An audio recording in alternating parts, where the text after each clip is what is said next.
Assalamualaikum warahmatullahi wabarakatuh. Selamat pagi semuanya. Semoga kita semua selalu dalam keadaan sehat walafiat. Kita bertemu lagi dengan mata kuliah yang kita nanti-nantikan, yaitu Teori Ekonomi Mikro. Pertemuan sebelumnya kita telah membahas tentang biaya produksi. Dan sekarang kita ada di pertemuan 12, yaitu akan membahas tentang pasar persaingan sempurna. Untuk konsep dasar pasar persaingan sempurna, di sini kata pasar itu sudah sering kali kita dengar, sudah tidak asing lagi, karena pada sore hari atau pagi hari pasti ibu kita selalu pergi ke pasar. Nah, di sini ada 3 poin utama mengapa dikatakan pasar persaingan sempurna. Dikatakan pasar karena di dalamnya itu tempat bertemunya penjual dan pembeli, sehingga terjadi interaksi yang kemudian menghasilkan keseimbangan harga yang telah disepakati. Kemudian mengapa dikatakan persaingan? Karena di sini penjual atau perusahaan yang menawarkan suatu produk lebih dari satu atau banyak penjual, sehingga dikatakan persaingan. Dan sempurna, mengapa persaingannya sempurna? Karena produk yang ditawarkan oleh produsen tersebut relatif sama atau homogen. Jadi di sini 3 poinnya itu, yang pertama penjual, yang kedua pembeli, dan produk yang homogen. Dari ketiga poin utama ini dapat kita simpulkan bahwa pasar persaingan sempurna ini merupakan suatu struktur atau industri di mana di dalamnya terdapat penjual dan pembeli yang sama banyaknya yang menjual produk yang relatif sama. Seperti itu. Next, ada ciri-ciri pasar persaingan sempurna. Di sini ada 6 ciri-ciri pasar persaingan sempurna.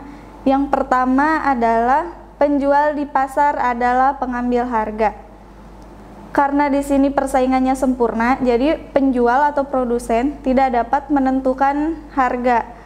Tidak bisa menentukan apakah harganya lebih tinggi atau lebih rendah dari harga pasar. Jadi yang menentukan harga yaitu mekanisme pasar. Misalnya permintaan suatu produk itu sedang tinggi, sedang banyak, berarti harga di pasar pun akan mengikuti, yaitu semakin naik atau semakin tinggi. Tapi sebaliknya, jika permintaan di pasar sedang turun, otomatis harga di pasar juga akan ikut turun. Selanjutnya yang kedua ada semua penjual mudah keluar masuk pasar. Mengapa mudah keluar dan masuk? Karena di sini dalam pasar persaingan sempurna ini tidak ada ikatan yang mengikat suatu penjual atau produsen untuk masuk atau keluar dari pasar persaingan sempurna ini. Tidak ada peraturan atau campur tangan dari pemerintah yang mengatur keluar masuk pasar persaingan sempurna. Selanjutnya yang ketiga, setiap penjual memproduksi barang yang sama. Karena persaingannya sempurna, di sini produsen memproduksi barang yang sama. Artinya semua produsen yang ada di pasar itu menjual produk-produk atau barang-barang yang sama, baik dari kualitasnya, harganya, bentuknya itu sama yang ada di dalam pasar persaingan sempurna ini. Yang keempat, ada banyaknya penjual dalam pasar. Persaingan sempurna ini otomatis lebih dari satu produsen, lebih dari satu penjual, sehingga dikatakan persaingannya sempurna. Yang kelima, pembeli sudah memiliki pengetahuan sempurna mengenai pasar. Mengapa dikatakan pembeli harus memiliki pengetahuan yang sempurna karena saking banyaknya penjual, saking banyaknya produk yang ditawarkan yang dalam bentuk yang sama, sehingga masyarakat atau pembeli itu sudah mengetahui kualitas mana, kualitas dan harganya itu sama, sehingga akan memiliki pengetahuannya secara sempurna. Yang keenam ada output perusahaan relatif kecil. Satu perusahaan di pasar persaingan sempurna dianggap relatif kecil jika dibandingkan dengan satu industri atau satu pasar itu. Contohnya misalnya satu perusahaan atau satu produsen itu mengalami kerugian sehingga dia tidak bisa bertahan di pasar itu dan kemudian keluar dari pasar. Maka hal ini tidak akan mempengaruhi pasar persaingan sempurna ini secara keseluruhannya. Tidak akan berarti apa-apa. Seperti itu. Lanjut lagi, ada contoh pasar persaingan sempurna. Di sini ada 4 contoh. Yang pertama pasar beras, kemudian pasar buah, pasar daging, dan pasar sayur. Karena biasanya pasar persaingan sempurna ini dari komoditi-komoditi yang ada di Indonesia khususnya, yang banyak dibutuhkan oleh masyarakat. Selanjutnya, kelebihan dari pasar persaingan sempurna. Kelebihan yang pertama, tidak ada kekuasaan di dalamnya. Karena produsennya banyak, karena perusahaannya banyak yang ada di pasar tersebut, yang mengakibatkan tidak ada satu produsen yang akan menguasai pasar secara keseluruhan.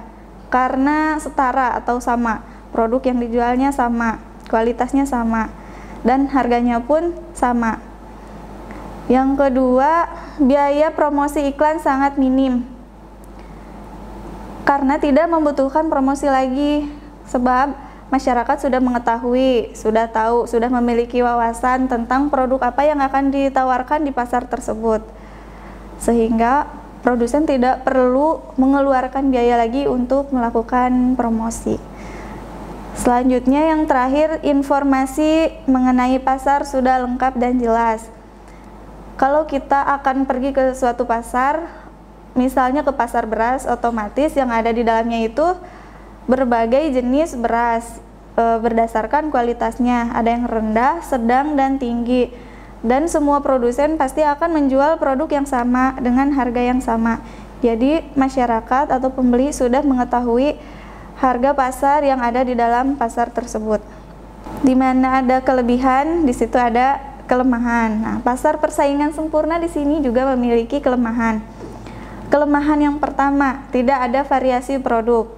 Karena produk yang ditawarkannya itu relatif sama atau homogen. Yang kedua, sangat minim inovasi. Karena produknya kebanyakan dari hasil pertanian atau komoditi pertanian, maka sangat minim inovasi. Banyak dijumpai di pasar-pasar, produknya hanya itu-itu saja. Kemudian yang ketiga, ada banyak pesaing. Karena di pasar persaingan sempurna ini lebih dari satu perusahaan atau satu produsen, maka pesaingnya pun banyak karena persaingannya sempurna. Di sini masyarakat atau pembeli tidak bisa membedakan mana hasil dari produk A, produk B, atau produk C karena semua produknya itu sama gitu. Selanjutnya ada macam-macam penerimaan.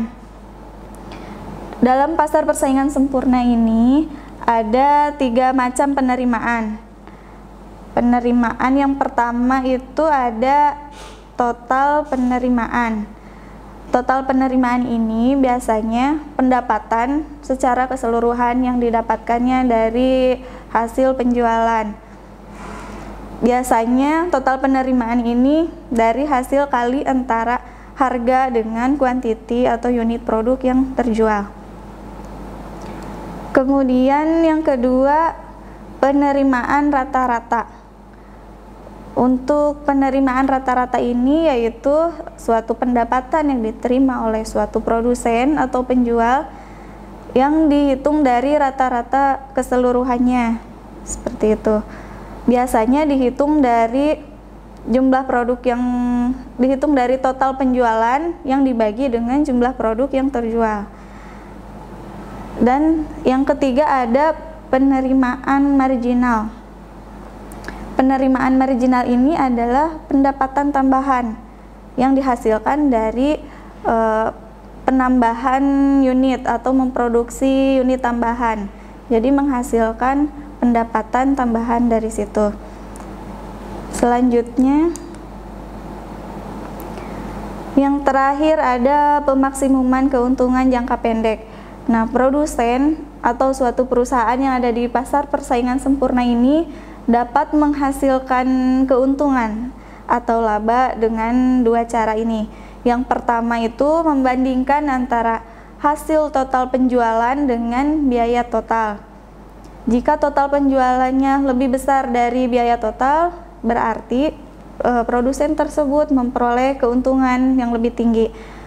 Kemudian dengan cara yang kedua, yaitu hasil penjualan marginal sama besar dengan biaya marginal. Penjualan marginal atau tambahan produksi yang dikeluarkan oleh perusahaan biasanya akan sama besar dengan biaya marginal kalau ingin mendapatkan suatu keuntungan. Atau ada juga rumus yang menyatakan bahwa MR sama dengan MC gitu. Jadi penjualan marginal itu harus sama besar dengan biaya marginal untuk menghasilkan keuntungan. Otomatis jika penjualan marginalnya lebih besar dari biaya marginalnya, maka perusahaan akan mendapatkan keuntungan yang maksimum. Demikian penjelasan atau pembahasan kita pada pertemuan yang ke-12. Nanti kita akan bertemu lagi di pertemuan ke-13 tentang pasar monopoli. Semoga pembahasan ini dapat dimengerti, dipahami, dan bermanfaat bagi kita semua. Wassalamualaikum warahmatullahi wabarakatuh.